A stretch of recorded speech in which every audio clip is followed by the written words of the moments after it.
Philly, Philly, Philly. Let me get my cap on here for the real best team in PA now. That is officially confirmed after week 2 here. In all seriousness, though, I normally wouldn't do this. I'm not gonna lie. I normally would not do an instant reaction, but felt the need that I had to here after this game for a particular reason. How the fuck did you blow this game, Philly? Just how? Now, I'm not going to lie, I did not watch much of the first half because Quinn and I were actually recording like the latter half of our podcast during it. There wasn't a lot going on anyway. The biggest thing, Philly scored, I think it was like 7-6 at halftime, but there was a baffling decision by Sirianni early in the game to go for it in the red zone instead of kicking a field goal. Yeah, especially towards the end of the game here. Now, it was low scoring, and then the fourth quarter, Philly took the lead on a drive with a lot of tush pushes and Hurts doing well. And then you thought Philly had it. You really did. They got a stop on fourth down, and then the play that is going to be killing them forever is the Saquon Barkley drop. He would have walked into the end zone, and it would have been game over if he caught that. But no, they had to settle. And then Cousins gets the ball back. And Cousins doesn't have a good track record at Philly. And he overcame his demons, man. And he led an amazing game-winning drive. His best drive as a Falcon yet. And won the game with a touchdown pass to Drake London to win it. They got called with excessive celebration. And Koo still hits like a 48-yard extra point to win the game. But I don't know how Philly blew this. I know a lot of people are already pissed at Vic Fangio for his soft defense at the end of the game, for them blowing it. They did well for most of the game. And like I said, the fourth down play call, although there was a moment where Sirianni was actually smart because he actually declined a penalty where the Falcons guy jumped off sides on purpose and he declined it. So they had to waste the timeout. When they got the tush push, man, for your first actual home game for Philly to blow this, I still think they're going to be a good team, but it is concerning to lose a game like this. It was almost Ravens-esque. Like, they blew it like the Ravens did on Sunday. But for the Falcons, they needed this. They needed this badly. My God, because they got the Chiefs coming up, and all of a sudden with the Saints and Bucks, like, all of a sudden looking the way that they are, they need to establish themselves. So, yeah, it's a much-needed win. It was a much-deserved win. When you can't stop them on the final drive, you don't deserve to win. But we'll see if Philly will fix those issues. But, yeah, I normally don't do these instant reactions from my car here right after a game at almost midnight. But I had to here because, holy shit. And a very impressive win there by the Eagles, I'd assume. I'd really assume, otherwise, oh boy, Philly. But let's get into the Thursday night game here. Unfortunately, we have to start on a little of a down note-ish. The Bills won 31-10 over Miami. James Cook, star of the show in the first half with 2 touchdowns. But the big story here is Tua having his 4th concussion in 3 years. Maybe even less than that. I believe he's going to see like medical people this week. There's been a lot of speculation and coaches giving different perspectives on what Tua should do. Me and Quinn like criticize him for on the field stuff if maybe he can get the job done and everything. But we want to see him on the field. And I think, Quinn, Definitely. You can agree with me that this sucks. This really sucks for him. The poor guy just can't get a break. It's no one's fault there. He was just trying to make a play. It's just, I'm not going to sit here and say he should do this or he should do that. We don't know. Yes, he's had a lot of concussions, but we don't know to what extent, how Tua's feeling and everything. I know a lot of coaches like Antonio Pierce said I'd advise him to retire. Everyone's in all good spirits with Tua, but yeah, Quinn, what do you think of the game itself and then the Tua injury? It was a good game. The first half was really good. I watched that and I went to bed after that because of work in the morning. But it was I didn't really need to watch the second half, to be honest. But it was a good game. James Cook just was crazy 49-yard rushing touchdown there. Josh Allen, I mean, if you look at his numbers in all of like the past, I think 2.5, maybe 3 years, definitely past 2, Allen's thrown for over 300 yards in the Dolphins game and has just dominated them. Tua's always looked bad against them, and so this game was a little different because Josh Allen got 139 yards and 1 touchdown, which is a lot less than normal, but he also has a handicap of having like no number 1 receiver. Arguably maybe no number 2. I don't know. But yeah, they pulled it out. They won. It was a good job. Dolphins really just couldn't hang in there. Their running game was the best thing they had, to be honest, and A-Chain going off. But 2 of 3 interceptions, 1 touchdown before he unfortunately got injured. Yeah, that's the thing. Tua's like, he seems like a really nice and like good guy. It's just a shame he just seems to have bad luck with concussions because it's just as he plays in these different times. And like, I mean, this time it was Damar Hamlin, which is kind of ironic how it works, but it's just unfortunate. And like, to be honest, maybe this is just me, but I feel like if I was him, I might just retire and not risk getting hurt because, you know, football it's a dangerous game. I mean, it's a lot of fun to watch and play, but from a health perspective, I would just kind of personally, I value the health a little more than winning games or being on a good football team or winning a Super Bowl. But I hope Tua gets better, makes the right choice for him, and yeah. Yeah, and like I said, I completely get people like you and others thinking that. I just don't want to give anything yet until we know further details here, but obviously prayers for him. But Buffalo just seems to own Miami. They do, especially I think Allen's only lost once. I don't think Tua's ever beaten Allen when they played together. I don't think and, so. Yeah, and this is, the future of the Dolphins is just so questionable. Picking them to win the division, even if Tua would have still been in the game, would have been questionable with the way they looked in week 2. Yeah, I mean, Bills seem to, for now, run the AFC East. They don't seem to be slowing down despite Diggs being gone. And yeah, maybe Allen didn't put up the biggest of numbers, but he didn't need to. And that's the thing. Like, so many weeks he has to put the game on his shoulders, like week 1 against the Cardinals. Maybe it's kind of refreshing for him. He didn't have to do it here. So yeah, it's a very impressive win for the Bills. And yeah, the future Miami is looking very, very bleak.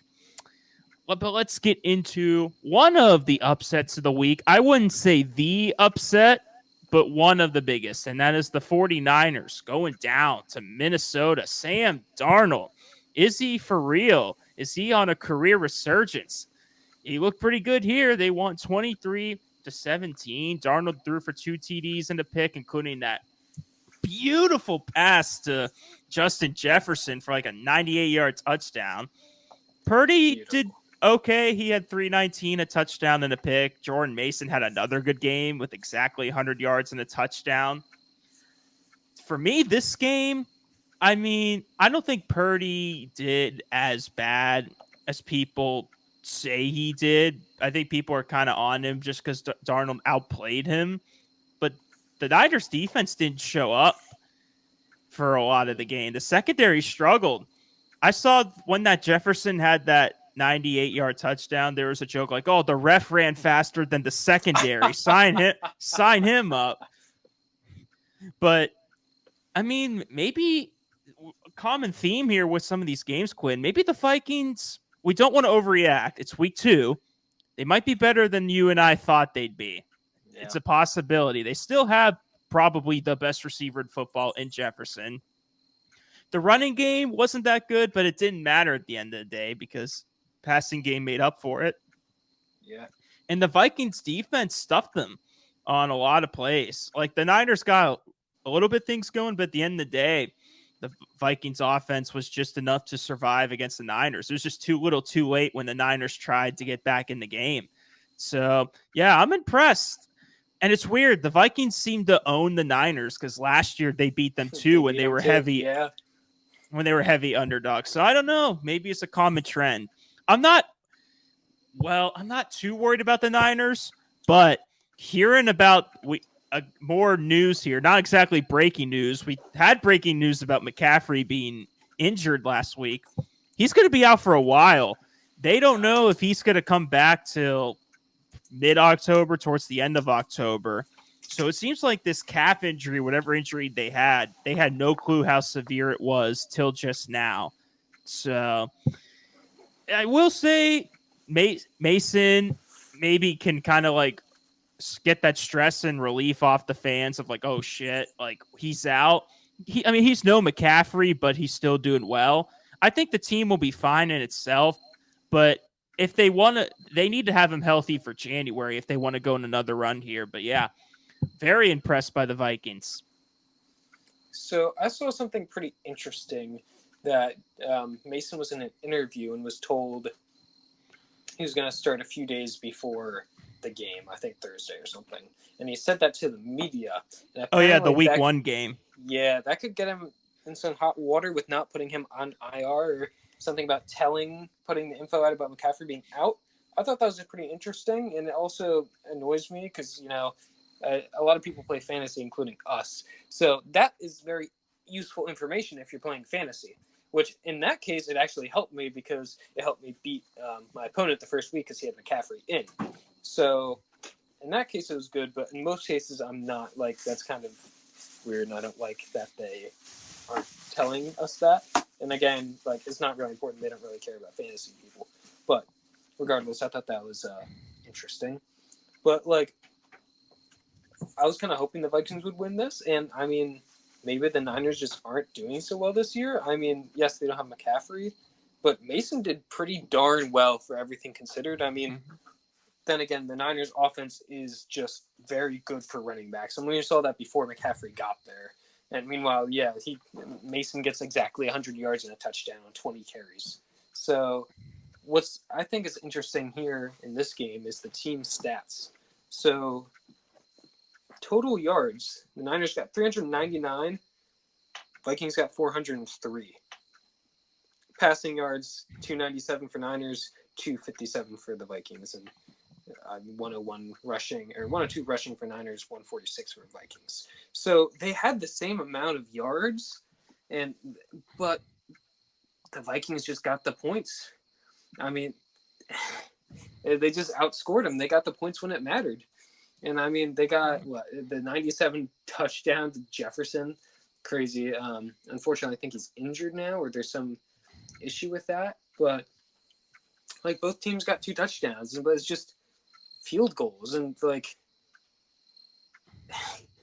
it was a fun game, especially when you're considering the Niners losing, because that's fun too. And it seems like all these NFC powerhouses are kind of falling. We'll get to that, but like the Lions, for instance. Meanwhile, the Bucks and Saints are doing well.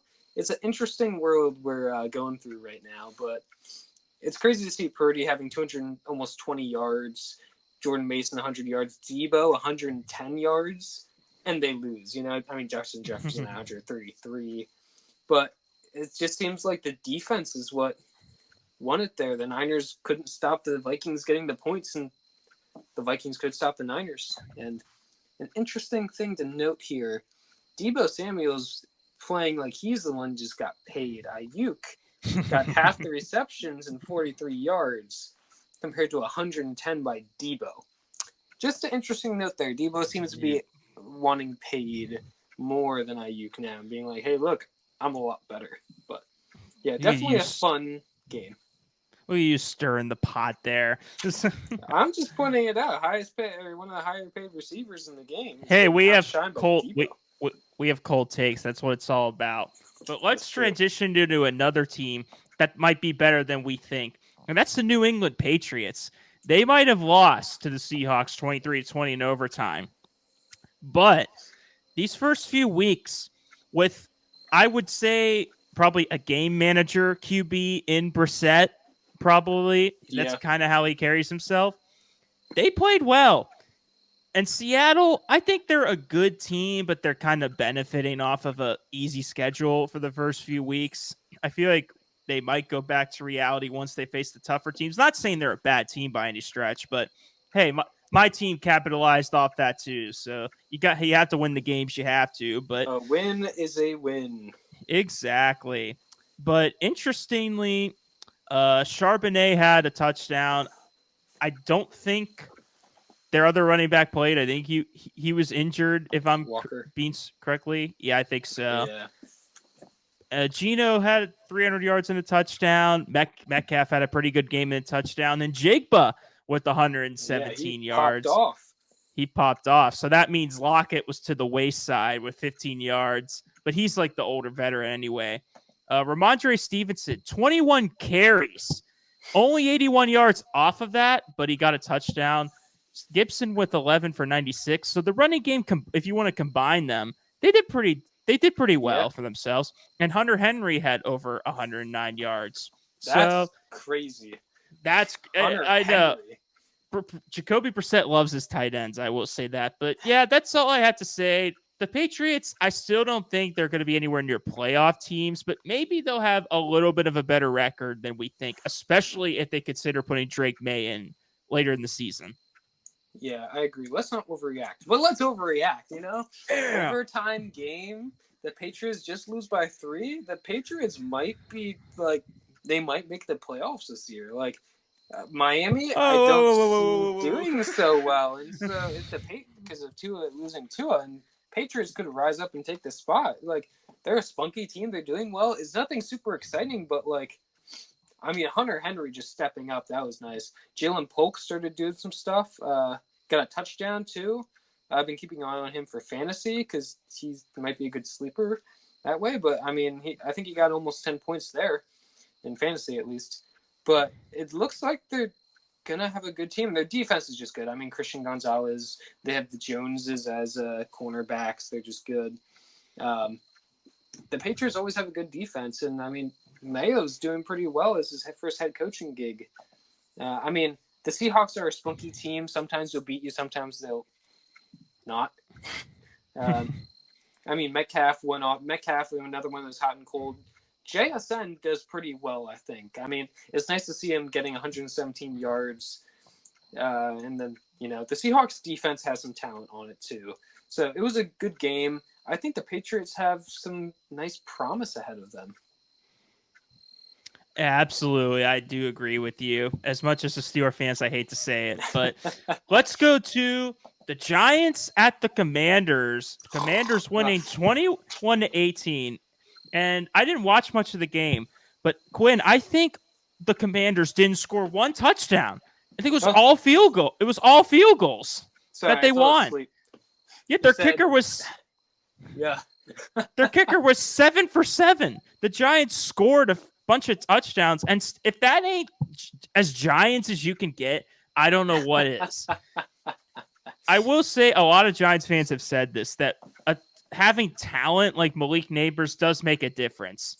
Because Daniel Jones looked at least competent. He didn't turn it over, and I feel like the addition of Nabers helps. Singletary did okay. He had a rushing touchdown, but yeah, the offense kind of stuttered in the later half of the game, and they just couldn't take advantage. And the Commanders, Daniels had a decent game running and passing the ball. Robinson had an amazing game. I guess Eckler might be done because Robinson's taken over. 17 carries for 133 yards. The receiving didn't do much. Zach Ertz, your boy, led with 62 yards, but 4 receptions. Yeah, these, it's safe to say these teams are not good. Either of these teams. At least the Commanders, though, are trying to invest in their future with Daniels, who has promise to me. Maybe need to be better in the red zone, but they managed to win. The Giants, even though Jones played better, this seems to be the one team he puts up good stats against. Any other team, he's back to the Daniel Jones we all know and hate. So, yeah, I'm not surprised by the victory. A little bit surprised how close it was, but yeah, neither of these two teams are going to be anywhere near the postseason in January. So, yeah, Danny Dimes showed up on Sunday. But it wasn't enough to win. I'll get to that in a moment. But yeah, the Commanders seem, like you said, no touchdowns. they seem somewhat competent. Jaden Daniels is showing that he could be a good quarterback. I mean, 44 rushing yards, but for 10 carries for 4.4 yard average isn't great. But 23 for 29, 226 yards. Like, it looks like he could be doing something. They're not.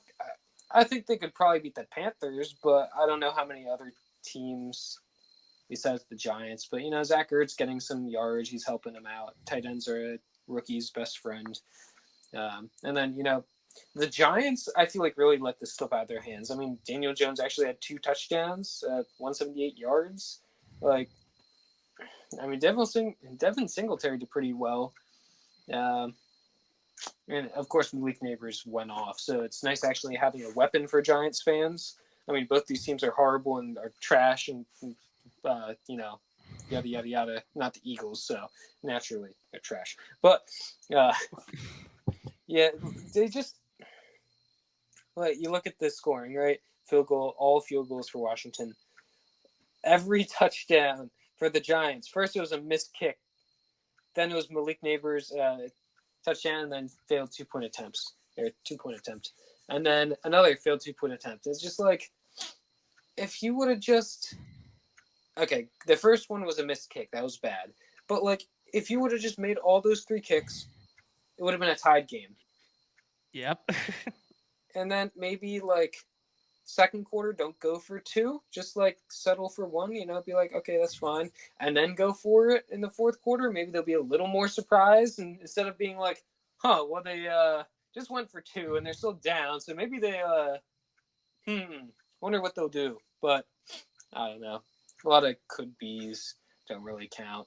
But, yeah, it seemed like a kind of boring game, but at least there were some touchdowns. That was nice, at least. I mean, it was very one-sided touchdowns, and the Giants it's their game to lose, to be honest with that. But kind of like a mini tank bowl to start off the season.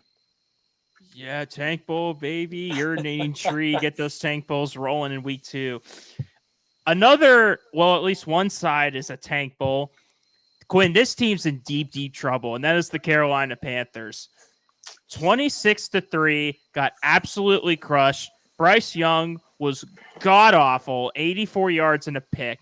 The Chargers didn't even, look absolutely incredible. They just had to have a pulse, and they would have won.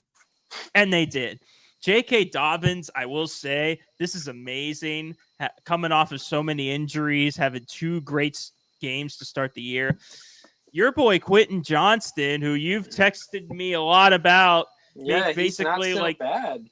Yeah, teasing me about, he's not so bad. He's had a pretty good first few weeks, and I will acknowledge that. And yeah, there is nowhere to go but up for him after last year. But let's see when he plays real teams. He's got my Steelers next week. Let's see how he'll do on guys like Joey Porter Jr. We'll see. But in terms of Carolina. And again, more breaking news since we're recording this on a Monday. This happened earlier today. Bryce Young is benched. Andy Dalton is going to start week 3. So this is just a disaster here. If they would have kept Bryce Young playing, Quinn, maybe even without him, but I don't know if Andy Dalton will make them any better, but this is looking like 0-17.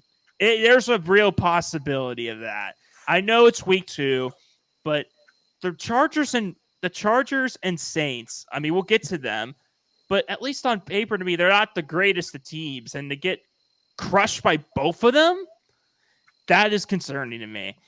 And their receivers, who do they have? Tommy Tremble was their leader. Thielen and Johnson did nothing. Their running game has never been good, but Bryce just his confidence looks shot to me, man. I don't want to speculate what's going on in the locker room or in his head. I've heard things about how he tried to talk to Deontay on the sideline and he just ignored him or didn't hear him or something. So he might be already losing his players. So I don't want to immediately he's looking like one of the biggest busts of all time so far. I will say it's not all his fault. I think the organization is a disaster. It's horribly ran by David Temper. The roster's not good. If Stroud would have went there, I don't think he would have done that much better than Bryce. I just think Yeah. this is a bad situation, but he's not doing himself any favors. He's not performing at all. And I think it's the right decision to bench him. And his career, man, is at a deep intersection. I could see him being gone after this season. Kenny Pickett got cut last year after 2 years, and he won a decent amount of games. Yeah. So yeah, I think this might be it for Bryce in Carolina. So yeah, disaster. Yeah, you feel bad for him because everyone's like, he's too small coming out of college and all this stuff about. Well, he's a him, good and, like, dude. He's not like a jerk or anything. Yeah, like he's no, a good and guy. The locker room thing, like if Deontay did ignore him, that's just kind of an asshole move too. Like it's just you feel bad for him, and like 84 yards, 1 pick. Like this guy was not given any help. Like the Panthers are just like, yeah, you're supposed to be like Patrick Mahomes now and just win us all these games. And like I'll say, like at least Adam Thielen. I mean, he threw to him last year. I think he's a pretty good receiver. I mean, not amazing, and he's getting older, but like at least he is a weapon. But yeah, I mean, they don't really give him anything to work with. I mean, their running backs are Chuba Hubbard and Miles Sanders who kind of fell off. I mean, Miles Sanders was arguably good with the Eagles, but then he goes to the Panthers is just, ugh. So, I mean, maybe he's just not great anymore. Maybe he's just not quite him, but I don't know. I have a hard time believing it's just his talent that all of a sudden he's not doing well when there's a lot of other things wrong with the Panthers. So, yeah, it's kind of weird how they've become the worst team for having Cam Newton not long ago. But, yeah, this was the Chargers' game to win. They did well. I mean, Herbert only had to throw for 130 yards, 2 touchdowns. Yeah, Dobbins went off. Quentin Johnson, 2 touchdowns. Yeah, not dropping passes anymore this year. That's good. But, I mean, Yeah, even Gus Edwards did pretty well, too. But about like a little less than half the yardage that Dobbins got on about the same carries. But, yeah, no, it was kind of probably only the Chargers fans and Panthers fans watching. The Panthers fans stopped watching, too, probably. And, yeah, honestly, it'd be interesting to see how the Panthers do with Andy Dalton. Oh, yes, it will be. Like 13-year veteran Dalton will not die. But let's go into Quinn, what I think is at least one of the major upsets of the week. Quinn, as an Eagles fan, do you want to ask do you want to do it? You want to ask the question? Yes. What happened to the Cowboys? That's crazy. I thought you were gonna actually just say, "How about them Cowboys?" like vintage Stephen A. Smith does. I should have. Yeah. Well, how about them Cowboys? 44-19, gobsmacked. This was a delightful game to see play out, at least score-wise, on my phone on Sunday. The Saints just popping out to that early lead, then putting 21 on them in the second quarter. Beautiful. I mean, Derek Carr, 2 touchdowns. Kamara, 3. Rashid Shaheed got a long Say that touchdown. 10 times fast. Yeah, Shaheed. I'll say that. But yeah, he the new Tyreek Hill? I don't know. New Michael Thomas for sure on the Saints. But yeah, the Saints, are they just an offensive powerhouse now? I mean, like I said, Kamara going off, Shaheed, Olave still got 81 yards and 4 receptions, which is pretty good. Yeah, the Saints just might be good this year. And a little spoiler, but they're going to be ruining up my power rankings a little bit. I mean, beating the Cowboys, that's good. And then Dak was just kind of trash, throw him in the trash can, The 1 touchdown, 2 interceptions. Their defense kind of didn't do so great. Lamb got like 4 catches. He did all of his work in the first half and then just stopped in the second because, get paid while I worked your second half of your job, But yeah, it was just, you could see their running game was just bad. I mean, Rico Dowell got 30 yards on 7 carries. He was supposed to be the, surprise, like running back, and no, 30 yards. Zeke, 16 yards. Like, it's, the Cowboys are not good this year. Everyone's like, oh no, it's always the Cowboys doing well, but I mean, the Saints are looking good. Are the Saints actually good? I don't really know, but I mean, better than the Cowboys. I do feel like with the Saints, next week against the Eagles is going to be the test for them. They don't even have to win to me. If they can keep it close and play well, then it'll be like, okay, this team might be for real this year. But it's very tough. Like, we keep saying it over and over. We don't want to overreact, but dude, when a team doesn't punt until like the fourth quarter of the second game, like every possession the Saints have scored until the fourth quarter of the second game, yeah, you have to acknowledge that. And Derek Carr, stats-wise, he didn't even have to do much. He did throw for 2 touchdowns, but only threw 16 times because Kamara is back in 2019 mode. Yeah. He's back in his pre-Las Vegas incident type of form. So, yeah, 3 touchdowns on 20 carries, 115 yards. Shaheed, man, what a deep threat he is. Kamara caught a touchdown as well. Olave, and it's crazy that they're doing this with their best receiver, Olave, kind of just fluttering in there. I know fantasy owners, they're pissed about that. I know fantasy owners ain't happy. But, hey, it's how the Saints win. Yeah. And this is just, we said this last week, the Cowboys losing random home games to teams that they shouldn't lose to. This was one of those games. We didn't think it was, but it was. It was one of those games. And Dak just looked off all game, just forcing passes way too much. I mean, I don't know if this I know the Saints defense has been called underrated for a while. They do have a great pass rush and a decent secondary, but they seem to be like really good this year, at least the first 2 weeks, but they just completely shut them down. And yeah, it was over by the third quarter. I mean, they didn't have a shot. And this is the problem with the Cowboys is just 1 week you're impressed by them, which maybe it doesn't have to do with just the Browns being terrible or a little bit of both or something. But 1 week they're that, and then the next week they go out and get their asses kicked by a team that I expected to probably be the other way around. But no. I mean, I'm a little more non-biased than you since you're the ultimate Cowboy hater for a good reason. Yeah. I don't like them either, but I at least be more objective. But yeah, this is I know it's week 2, but this is concerning. Like, this is already like January form right here playing like this. And their year.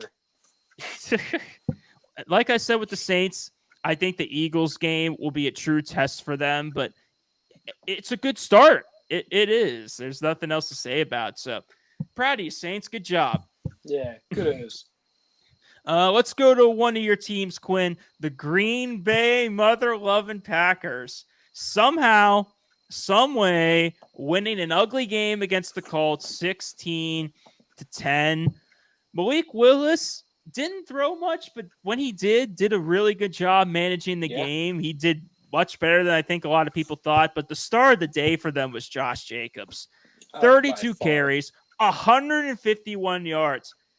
This Colts running defense has been awful the first few weeks.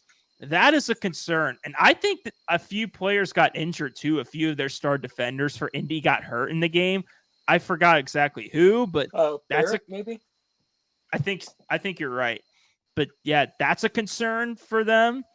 And Richardson, we know who he is. He's a boomer bust player. And a lot of people were kind of writing that off, basically saying like, oh, well, that's just who he is. But that's not exactly a good thing. That's a little bit of a concern if this is how he's playing. The Colts should have been licking their chops with this team. Instead, Richardson throws 3 picks. Taylor has a decent day of 103 yards, but it doesn't mean anything when you're turning the ball over. And yeah, I mean, Green Bay's defense, my God, what a resurgence for them. I guess that's what happens when Joe Barry is out of there. They're actually a really good defense. They shut them down, and they knew they had to. They knew they weren't going to score a lot of points, but I think time of possession, I believe, was a big difference. Yeah, 40, they doubled the minutes. 40 minutes for the Packers, 19 for Indy. That is why they won that game, and that has to do with Josh Jacobs running the ball really well. So it's looking like a pretty good signing for the Packers, and maybe Jacobs will finally get back to that form a few years ago. The Packers needed this win. I mean, obviously, it's week 2. You never know. Like, no matter how bad your record is, you can always come back in the middle of the year. But Packers fans even knew like they felt like they needed this. And with Love now's injury not being as bad, now it's week to week. Even if he doesn't play against Tennessee, that's a very winnable game for Green Bay. And yeah, I'm impressed, especially by the Packers defense. But Indy, I'm concerned for them, and I don't want to say regret, but like having them in the playoffs. Maybe Richardson's a little too raw still. He's got the talent, but he's got to be consistent. So yeah, weird game. Yeah, it's funny seeing the Colts like almost beat the Texans. Granted, it's the rivalry and AFC South, but you saw that and you're like, okay, they look like they're gonna be pretty good, which is why I'm like, okay, Jordan loves that. It's probably gonna be the Colts winning, but it's a lovely surprise, like. I mean, it's a shame DeForest Buckner got hurt, and I mean, looking at the defense for the Colts too, he got 1 solo assist, I think, is an injury. Leah Latu, the defensive end they just drafted, is supposed to be one of the best. He was medically retired before he came back, but he only had 1 assist as well. I don't know if they're easing him in or not, but interesting to see their rookies aren't exactly popping off in the beginning. I want to point out that Michael Pittman Jr. also not doing too hot. Alex Pierce got the most receiving yards. I mean, Jonathan Taylor did do pretty well, 103 yards, 12 carries. Like, okay, at least a running game, but Anthony Richardson with 3 interceptions, like, that's not good. I mean, Malik Willis clearly didn't. I mean, I think Matt LaFleur is underrated. I think he's a very good coach. Clearly he knows how to win games when he doesn't have people. Like, he has Malik Willis. He knows he's not great, but he only made him throw 14 times, and he completed 12 of those passes, easy passes, only 122 yards, but again, not a lot of passing and a touchdown. So, he got a touchdown on Malik Willis, but didn't have him throw a lot, kind of had him relax a bit, and just ran it with Jacobs. It's just insane. 151 yards. Like, watching the Eagles game, you're like, Jacobs was getting like 1 yard a carry until like halfway through the third quarter when he finally started breaking out, and kind of like, is he going to be good? I don't know. Like, he seems like he should be good, but like, first half against the Eagles is just bad. But then, I don't know, maybe the Eagles defense is just really good and the Colts is just really bad. But hey, he popped off. So it's nice to see Aaron Jones won't be missed and he can have the Vikings. But yeah, I mean, this week Dobbs was the top receiver. I mean, it's just that balance. Wicks got a touchdown, but Dobbs had 62 yards. Sorry, Wicks had 26. But sorry, it was Reed before they got the touchdown, not Wicks. So yeah, Wicks got a touchdown this time. So you just have that wide receiver carousel, and the Packers defense is just really good, especially having not Joe Barry, but like Lucas Van Ness did pretty well too, or at least he's playing now. He's actually, doing well. But yeah, it's nice to see. It was a very pleasant surprise. I kind of expected the Packers to lose, seeing how the Colts did last week, but hey, they're 1-1, competing for the division, and yeah, I'm happy. Yeah, they're competing for a division that Minnesota is leading right now. Yes, Yeah, I said that correctly. Let's go into another, you could call it ugly game, and that's the Browns versus the Jags. The Browns surviving 18-13. Quinn, I don't know how the Jags didn't win this game. There were so many chances where I'm like, okay, this is going to be Trevor's comeback here. I know the Browns defense is good, but they should be able to have a methodical game-winning drive, and it never happened. They just couldn't do anything. The offense struggled big time. Lawrence was 14-30 for 220, didn't throw a touchdown at all. ETN had a touchdown, but only 52 yards. Brian Thomas had 94 yards on 2 receptions, but only 2 receptions. Yeah, the Browns defense, they got torched week 1 a little bit, but they still are a very good defense, so you got to give them credit there. But the Browns offense, the Jags defense did great too. Watson did better than last week, but not much. he did have a rushing touchdown, but the running game didn't do much for the Browns. Yeah, it was just an ugly defensive battle that the Jags had. Like the Browns were asking the Jags to, here, we'll give you this win, and they just didn't take it. And yeah, I mean, didn't they call the Jags field like Lawrence something? I forgot. Like they nicknamed the stadium after him. Yeah, so much for that, eh? Yeah, so much for that. And I like Lawrence, but man, in this battle between two former Clemson QBs, which was actually interesting for that. That's true. Purpose. Yeah, I don't know, man. Lawrence, if he wants to live up to his contract, he's got to find a way to win those games. He's fully healthy now. He had the excuse last season that he played injured, probably shouldn't have played, but now with him fully healthy, he's got to find a way to win those games. So, yeah, this just goes with my prediction of them being last in the division, which I know was very bold of me, but yeah, I just had my concerns last year, and I still do. And I don't think the Browns are going to be anything special. Watson, they're winning in spite of him. He's not doing anything to help them. I know he had the touchdown, but it's their defense that wins the games. The Steelers and Browns give me the same vibes in terms of how they win games. But hey, a win's a win, so good for them. The Jags remind me of a wet noodle. They're just disappointing. You know, they're just not doing anything. Like, they had the lead in Miami, gave it up. They're playing the Browns here, could have won the game, just didn't. Neither team did particularly well. Brian Thomas on the Jags had 94 yards for 2 receptions, which, you know, that was pretty good for him. And then Jerry Jeudy had 73 yards on 5 receptions. But, like, that's the only, like, interesting stat on this game. Like, it was a defensive battle. I mean, Myles Garrett got sacked. I mean, no one's surprised by that. But, yeah, like you said, it's just kind of a slow, boring, slugging out defensive kind of game. And, yeah, I don't think either team have particularly bright futures, at least this season. Yeah, I definitely agree with you there. Let's go to a team that hopefully can have a bright future. And that's the Jets and Aaron Rodgers beating the Titans 24-17. Why did I pick Tennessee for the upset? I don't know. It was looking like it in the first half, but then Rodgers, he doesn't look like MVP Rodgers, but he doesn't have to because he has a team around him. Like, he did enough for them to win. Breece Hall did okay, but nothing amazing. Even the receivers, Wilson only had 57 yards. The touchdowns came. I will say Breece Hall did good in the receiving end. And the Jets defense is still as good as ever. But Quinn, I think you know where I'm going to go here. A specific play I wanted to mention from this game. Malik Willis, what the fuck are you doing? This is 2 weeks in a row now where you were having baffling turnovers that make no sense. Even his coach was saying, "What are you doing?" right after the play. It's 3rd and goal.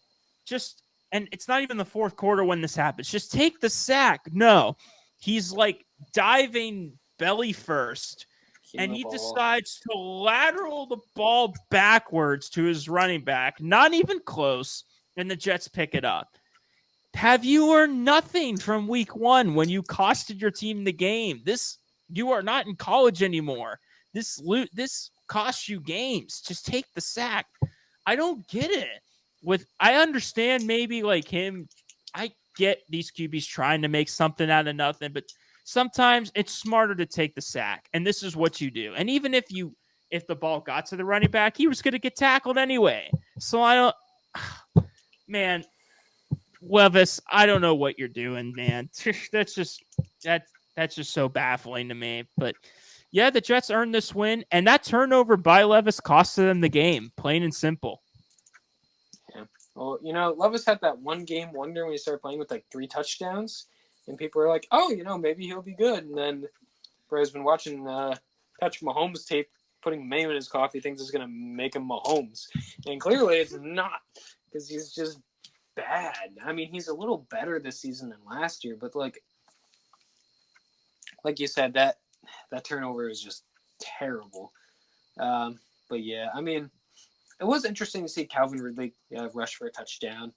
But yeah, it looks like Aaron Rodgers isn't quite MVP Rodgers, but he hasn't played in 2 years, so I'm willing to give him a little more time. But yeah, the Jets look like they're going to be.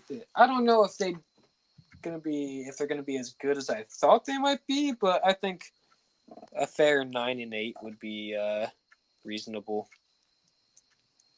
Yeah, I'd agree with you there, probably around that mark. Let's go into the Buccaneers against the Lions. Tampa, with maybe not necessarily an upset, but a very impressive victory, 20-16. Baker Mayfield only threw 185 yards, a touchdown to pick, but he did rush for a touchdown. The running game did absolutely nothing for Tampa, but luckily Chris Godwin's on their team, and he has had a fantastic first 2 games, 117 yards and a touchdown. Penn State. Yeah, thanks, Quinn. And their defense did great. Their defense held the Lions in check, especially in the fourth quarter. And Jared Goff threw 55 times and threw 2 picks. Jahmyr Gibbs had 84 yards. Montgomery had a touchdown. St. Brown kind of got back to form with 119 yards. But those last few drives that the Lions had to win, they couldn't capitalize. Dan Campbell, again, being a little questionable with his play calling and and time management and being over aggressive. I mean, you live by the sword, you die by the sword. It's the type of coach he is. He's not going to change his ways because fans like me and you don't like it. But it did kind of cost them there. At the time, especially the last drive, the time management, I don't know what they were doing with their timeouts. And then on the last play of the game, Goff literally had no time to throw the end zone. So he just checked it down and it wasn't even close. Yeah, the Tampa, especially pass rush, impressed me. They got to Goff a pretty good amount of times pressuring wise. And Tampa doing very good on offense as well. But they didn't set the world on fire. They couldn't score either in the fourth quarter. It was a defensive battle in the fourth, and Tampa ended up stopping them, which impressed the hell out of me. So Tampa, compared to the Saints, where I'm kind of like teetering on if they're legit, I'm not going to hesitate and say Tampa could definitely be a playoff team. Super Bowl team, we'll see, but Tampa's a good team. Yeah, Tampa's shaping up to be pretty good. I think it'll be interesting to see who actually wins the NFC South between the Saints and Bucs. I feel like NFC South games are always pretty competitive, and they change a lot on who actually wins. So that is exciting. They're starting to get out of there being like one of the worst divisions. But yeah, I mean, this was the Lions game to win, right? Like everyone thought the Bucs were going to be like competitive, but like it's the Lions. Like they just went to the NFC Championship game, just lost to the Niners by a little bit, and like they're going to be great.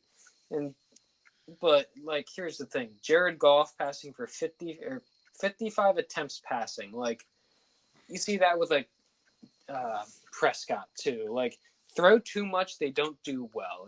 It's that type of quarterback too, like Kirk Cousins. And it's just they don't do it. I mean, he got 370 yards, but 2 interceptions and no touchdowns. Like, I mean, Gibbs at least did well, and although Gibbs wasn't doing anything until like the very end of the game, and then Montgomery was doing most of it, but he still only had 35 yards, and he did get a touchdown though. But yeah, I mean, St. Brown got 119 yards, Williams got 79, so at least they're doing something. I mean, Montgomery caught for 4 catches for 35 yards, but it's just the Lions, what's happening, you know? Like, they're not going to win the NFC North at this rate.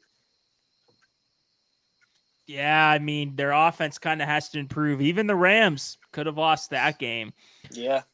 Let's get into probably the other upset of the week, and that is the Las Vegas Raiders coming back from 10 down in the fourth quarter to beat the Ravens 26-23. My man, Urinating Tree, another shout out to him, said this, and he's kind of dead on here. Yes, it was a comeback and upset, but if you're shocked by this, you haven't really seen the Ravens. They do this shit every year. They lose these random home games. Gardner Minshew beat them last year with the Colts. for some reason too, the Ravens are terrible at home. They're a much better road team for some odd reason. I don't get that either. Yeah. But Ravens fans want John Harbaugh they want him. They are wanting him out right now, despite him doing very good last year. And he just seems to blow these games. This team seems to blow these games. And even I was kind of falling for it, where it's like, oh, they're up 10. Like, they should be able to hang on here, get some first downs and win. No, they couldn't. And even when they were winning, they were kind of treading water. I mean, Lamar threw for a touchdown, but he threw a crucial interception. Derrick Henry had a touchdown, 84 yards. Zay Flowers had a touchdown. Yeah, it was. It definitely was. And the Raiders had no running game. Zamir White did terrible. It was all throwing. And Gardner did great. Devontae had one of his best games in a long time. Brock Bowers with a great second game of his career. And the defense got to Lamar a good amount. Max Crosby had 2 sacks. So this Ravens team, they have a brutal schedule these next few weeks. And yeah, I think they will be fine. They're still a good team, but I don't think they're going to be the best team in the league, like 14-3 or anything like that, like they were last year. It's going to be a little more of a struggle for them to win the AFC North. I mean, them and the Bengals are in dead last right now, which who the hell would have thought that? So, yeah, I mean, to blow this game against a team that I don't have any expectations for the defense to crumble at the end, but especially the offense to not get the first downs when they did. And then the last play of the game, I don't get why Lamar just didn't keep running. He tossed it back, and you knew that it was going to end right there. Those plays are just terrible. Yeah, they do. I'm surprised, but I'm not surprised because they do this every year. So, but as a Steeler fan, I can't be any more happier. So go Raiders. Yeah, I didn't expect it, but I can't say I'm surprised, right? Like you said, the Ravens, they're a better road team, and I think the loss at Arrowhead might have just stacked up on them there. I mean, there was a stat that like good coaches and teams, when they like lost, or like were humiliated or something, or just lost really close the previous week, will come back and win the next one. Actually, it might have just been if they were humiliated. So never mind, that wouldn't count here. But yeah, I mean, good for the Raiders. They really came back at the end, and I mean, Devontae Adams showing like, I'm great. Now somebody trade for me, please. And then Brock Bowers popping off. It's nice to see him doing well. I mean, part of me is partial that Georgia players do well because of the defense, but I mean, I don't really care that much. I wonder why, Eagles fan. Yeah, how weird. But yeah, I mean, I didn't expect it. I thought Ravens would be a safer pick, but yeah, I mean, kudos to the Raiders. Still not going to, get towards the top of the AFC West, but, give themselves some hope. That's nice. But yeah, the Ravens just kind of struggled a bit. Derrick Henry's awful for most of the game. I think only like second half he started doing something, but yeah, it's Mark Andrews got 51 yards though, so that's better than last week. But what you do, you still lost. All right, let's go into a team that I think is in really deep trouble, especially with the injuries. That's the Rams. They got absolutely destroyed by the Cardinals, 41-10. Quinn, did you pick the Cardinals here? I forgot if you did or not. Because I know I picked the Rams, and again, dead wrong. I did pick the Cardinals. So good for you. You picked another upset here, but Marvin Harrison Jr., I know you throw up in your mouth, Quinn, because Ohio State, but he's very good. Got me points. So the week one overreactions were overreactions for him. 2 touchdowns, and both of them were electric plays. My man James Conner, 122 yards and a touchdown. He's one of the more underrated backs in football. Kyler had a really good game with 3 touchdowns and 59 rushing yards. But the Rams, Cooper Kupp now is going to be out multiple weeks. You already got Puka out. So this is bad. This is really bad. This is just like 2 years ago. This is identical to 2 years ago, Quinn, when they lost everybody then. The year after they won the Super Bowl and had a massive Super Bowl hangover. All we need is a Stafford injury, and it pretty much will be the same thing. And it's shaping up to be that way. Pretty much the only guy they have superstar-wise now, like Kyron Williams, and he struggled. He had a touchdown, but 12 carries for 25 yards. That was bad. And I know the Rams had guys like Robinson who stepped up week 1 that are decent players, but they're not number ones. Tutu Atwell's not a number one. Yeah, this team's in trouble. They're in big trouble. And even when Kupp and Nakua might be back, it might be too late because it'll be deep into the season. And we know how good the NFC West is. So, yeah, the Cardinals, it's hard for me to say playoff team, but this is a very, very good win. I think they'll be a much better team. I think they can at least contend for playoffs with that offense they have. While the Rams, I know it's week 2, Quinn, but I think they're screwed. Yeah, it's not looking good for them. Like, losing their 2 best receivers and, like, yeah, like you said, they have, like, number 3 wide receivers. Maybe 2, like, B, you could argue. But, like, it's not looking good. And Kyron Williams supposed to be incredible. 25 yards for 12 carries, 2.1 average. Like you said, he did get the touchdown, so he got the goal line carries, but I'd be worried about the Rams. The Cardinals, on the other hand, are looking up. They're looking pretty good. Kyler Murray threw some really good passes and touchdowns, and James Conner went off too, 122 yards, touchdown. Marvin Harrison, 2 touchdowns. Harrison, it's good. He's finally out of his slump. I have him in fantasy, so it was very nice to see him go off. But the Cardinals look like they could be pretty good. I wouldn't say incredible, but I think a playoff spot could be in their future. Yeah, no reason why to think that or to not think that.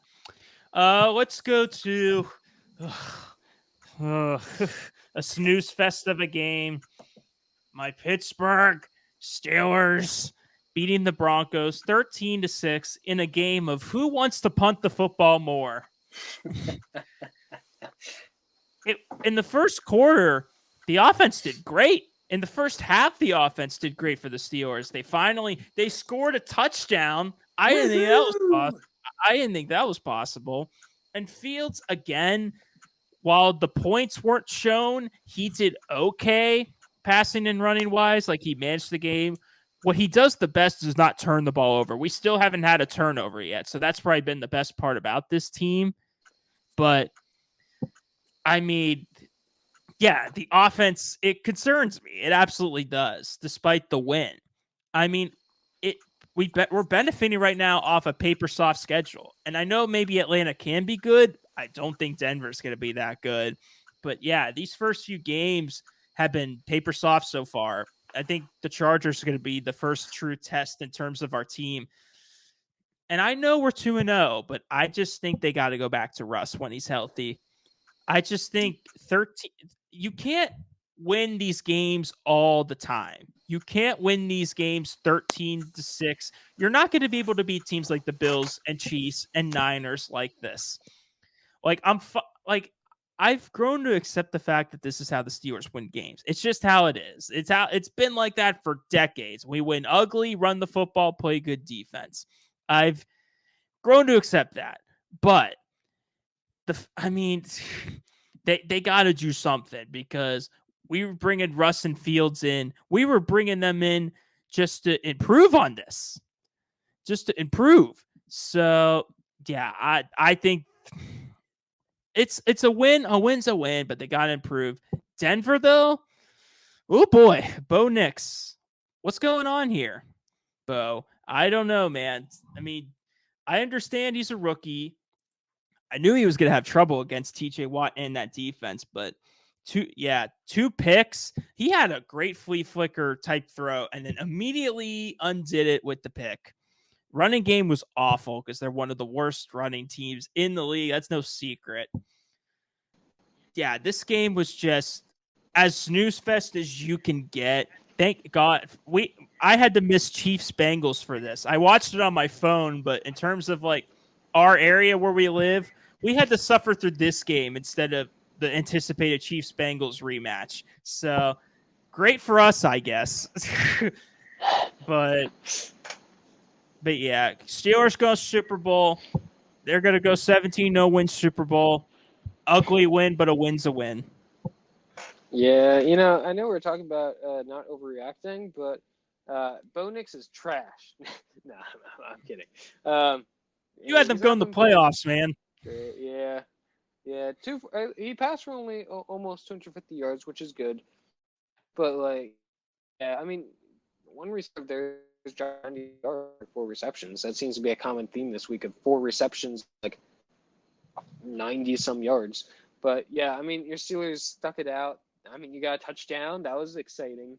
But yeah, I think you definitely have to go to Russ when he comes back. He'll be a lot better than Fields, and you might actually get more than 1 touchdown a game. Gasp! I don't know if that's allowed, but on your path to 9-8, this is a pretty good start. Yes, the road to 9-8 lives on, and the reason why, for you viewers, why I was rambling on a little bit longer than usual is because Quinn decided to cut off on us because his Wi-Fi is awful, but he's back. So yeah, thanks for returning. It just randomly cut me out for no reason, so that's fun. Professional podcast, guys. Yeah. But let's get into, we're almost there, Quinn. Last 2 games, Bengals Chiefs is first. The highly anticipated rematch with Burrow healthy this time. Another game where Cincy has it. You think they have it, just like the championship game a few years ago. They were up for most of the game. Burrow had an excellent day. The whole team, especially offense, played much better than they did against the Patriots. Burrow had 2 touchdowns. Gesicki had a decent game.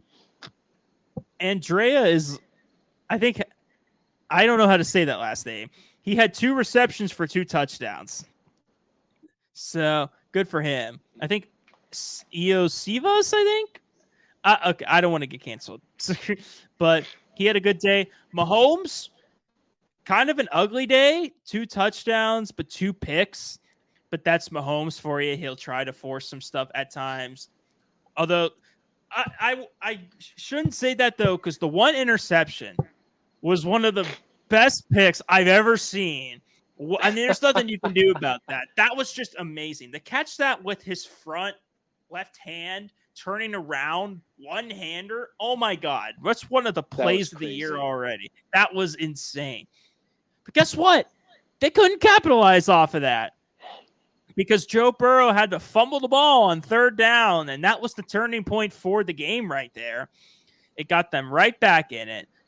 Pacheco did decent, 90 yards, but now he's injured, so now this running game might be in question. Although Carson Steele, the undrafted guy that a lot of Chiefs guys were hyping up about, didn't do amazing, but in short yardage situations did what he needed to do. Rashee Rice had a touchdown, had the long touchdown. We got a big guy touchdown too. Wanya Morris, one of their old linemen, had the fat guy touchdown. We always love those, but yeah, we can't talk about this game without talking about the call. And listen, I understand Chiefs are the dynasty. Quinn's a fan of them, but I always root against them. I get it with calls going their way. It seems like a coincidence. And it was very convenient, too, how late the flag was thrown. That felt like it was that for drama, being oh, no flag, psych. But Bengals fans and Chiefs haters, it was a penalty. It was a clear penalty. I'm sorry, but it was. There's nothing you can do about it. It's just in the rule book. It is what it is. I mean, he got there early. I mean, it was a smart throw by Mahomes. He was open. Who knows if he would have caught it too if he didn't get there early. It was the right call to make. So, but I think the Bengals, I feel a little more confident about them, especially in the next 2 weeks. They had pretty easy opponents in the Commanders and Panthers. They did. We said this. They start 0-2 every year and they get their shit together late in the year. I feel a lot more confident about them right now than I do about Baltimore right now because I feel like the fact that they kept up with the Chiefs and played a lot better than they did week 1, I think they'll be fine. But in January, you got to find a way to win those games to get to the Super Bowl, or else Mahomes is going to burn you. It is what it is. And also, too, I heard a lot of people say, no, the Chiefs aren't starting hot right now. They played 2 really good teams. I know they're 0-2 right now, but the Ravens and Bengals are 2 good teams despite their records. So I understand why these fans are like, oh, they don't look like the best team in the league. Like I said, they're playing 2 great AFC North teams. What the hell do you want them to do? Blow them out? They're both. That's not going to happen. They're always close AFC games. North. Yeah. Exactly. Yeah, maybe AFC North. My Steelers are going to beat them this year. Probably not. But yeah, Chiefs earned the win, even though it was ugly. But yeah, Bengals will be fine. And yeah, another great Chiefs-Bengals matchup. And this is beginning to be one of the best rivalries in football as long as players are healthy. So Oh, yeah, it's always entertaining watching these games. It's always close, whether it's playoffs or most of the time in regular season. It seems like sometimes the Chiefs and Andy Reid are just like, yeah, we know it's regular season, he can win. We don't really care that much. But yeah, this is another classic thriller game. I mean, that pick was insane. Like, much as I don't want the Bengals to win, like, that was impressive. But yeah, it's just it's second week Joe Burrow that screwed it up a bit. I think that's just unfortunate. This seems like a pretty evenly matched rivalry. I mean, I think if it's a playoffs, Joe Burrow isn't in his like weird beginning of season slump, and he might have converted that. Might have been different, but yeah, very good game. I mean, Mahomes 2 interceptions. I mean, like you said, the other bad, but I mean, I don't remember if we still have the other 2 running backs. Oh shoot, Clyde Edwards-Helaire and the one they're using as just like a receiver out of the backfield. Shoot, I forget his name. Regardless, I'm 2 really good games.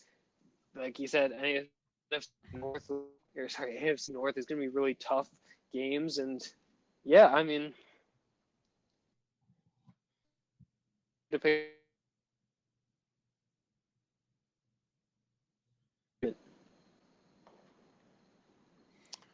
ooh, you cut out on me for a few seconds there, but who cares? Whatever you said was irrelevant. Good win, Chiefs. Yeah. Final game here, Sunday Night Football. Ugly game, kind of the opposite of Bengals Chiefs in terms of like offense versus a defensive game. I mean, in the second quarter was one of the only quarters where we saw like touchdowns and like consistent movement down the field. I was impressed by the Bears defense. When the moment they got sweat, that defense has stepped up, man. They single-handedly kept them in this game because there were moments where the Texans could have put it away and they just couldn't do it. Stroud did okay, 260 and a touchdown, but like I said, the Bears defense did good. Their run defense did really good. Cam Akers was their lead rusher, not Joe Mixon. Nico Collins had an amazing day, 135 yards and a touchdown. But the rest of the receivers didn't do much at all. But it doesn't help when your offense is trash. And that's what the Bears' offense was. Their O-line was atrocious. Williams had no time at all. He was running for his life. So you can't fully blame him, but at the same time, you are not in the Pac-12. He just like Malik Willis, or not Malik Willis, sorry. I'm getting my Titans quarterbacks or former Titans quarterbacks mixed up. But these young quarterbacks trying to do too much. But yeah, there were a few plays where Williams forced it. The 2 interceptions were ugly throws that just shouldn't have happened in the first place. There were a lot of plays, too, where he was just running really far behind the line of scrimmage as well, trying to play hero ball. You're not Mahomes. It's not going to work in the NFL. And the commentators said a really good analysis, too, where Williams is used to being the best athlete on the field. He's always used to being the best athlete on the field his whole life. This is the first time in the NFL now that he's not the best athlete in the field. And I think it shows. He kind of underestimates how athletic these linebackers and rushers are. Like, it's a little tougher than college football to do what you do. So, yeah, it's a little panicky for their offense because they had high expectations. Like I said, the O-line was horrible, so it's not all his fault. But, yeah, the offense costed them this game. Defense couldn't bail them out again like they did last week. DJ Moore was the leading receiver for 53 yards. Adunze had 33. I mean, the loss of Keenan Allen kind of hurts too for them. Yeah, Swift definitely. Swift was really bad. 14 carries for 18 yards. Again, that's just the run and pass blocking is not good for the Bears. And the Texans didn't look impressive on offense at all. But the Texans defense, you got to give him credit. They're one of the more underrated ones in football with Danielle Hunter in that pass rush, and the secondary has done really well for them these first few weeks. So, yeah, good victory by the Texans. A little closer than I thought it was going to be, but that's because the Bears defense kept it lower scoring. But, yeah, I'm a little bit worried about the Bears, not the Texans, though. I'm on that hype train. Yeah. The theme of this game was defense. That's really the easiest way to summarize it. I mean, the Bears defense was good. They held the Texans out. That's impressive, honestly. Regardless of, the yards they got, it was still 19 points scored. So, I mean, the Bears defense is what's going to win them games this season and keep them competitive. The offense has to figure it out. Caleb Williams has to learn how to play in the NFL. And, I mean, everyone who thought he was going to be new Patrick Mahomes is going to be a bit disappointed, at least right now.